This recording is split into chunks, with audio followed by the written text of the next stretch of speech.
Hit me ब्लॉगमध्ये तुमचं स्वागत आहे। आज आपण एक पौष्टिक भाजी बनवते जी की आहे बारीक मेथीची भाजी। खूपच टेस्टी लागते ही आणि ही नेमकं पावसात आणि थंडीमध्ये जास्त प्रमाणात मिळते। ह्या सीझनमध्ये ही नक्की खावी। ही भाजी आणताना आपण छानपैकी हिला साफ करून धुवून घ्यावी, कारण ह्याच्यामध्ये थोडीशी माती असते। पण ही शिजायला आणि बनवायलाही खूप लवकर होते। सो ह्याच्यामध्ये साहित्य घेतलं आहे, एक कच्चा टमाटा, एक बटाटा, कांदा, मिरची आणि आलं लसूण। सो हे सगळं बारीक वगैरे चिरून घेतलं आहे। तर आपण आता ह्याची फोडणी घालूया। कढाईमध्ये तेल तापलं आहे। तेलामध्ये आपण जिरा आणि राई टाकून घेऊया।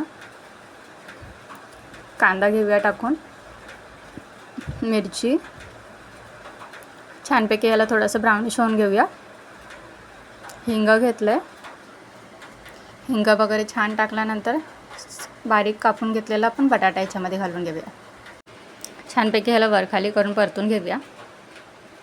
थोडंसं चवीनुसार मीठ घेतलं आहे। मसाले घेऊया टाकून, हळद, मिरची पावडर, धने पावडर, गरम मसाला। हे आपले सगळे घरगुतीच मसाले आहेत। मम्मी हे सगळं घरीच बनवते। तर आता ही बारीक कापलेली आपण मेथी टाकून घेऊया याच्यामध्ये।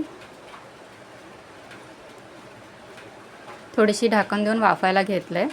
याला अजून परतवलं नाही आहे, वाफून घेऊया म्हणजे खाली पाणी सुटतं, कारण मेथीमध्ये ऑलरेडी पाणी असतं। तर ते बघू शकता की थोडंसं पाणी सुटलं आहे। वाफेने छान भाजी शिजली आणि बटाटा हे नरम झाला आहे। तर आता आपण ह्याच्यामध्ये कच्चा टमाटा जो कापून घेतला होता, अर्धा टमाटा, तो आपण टाकून घेणार आहोत।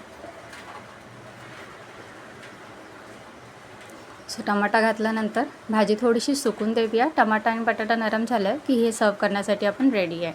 तुमच्या इथे कशा पद्धतीने ही मेथीची भाजी बनवली जाते आणि आमची रेसिपी कशी वाटते तुम्हाला कमेंटमध्ये नक्की सांगा।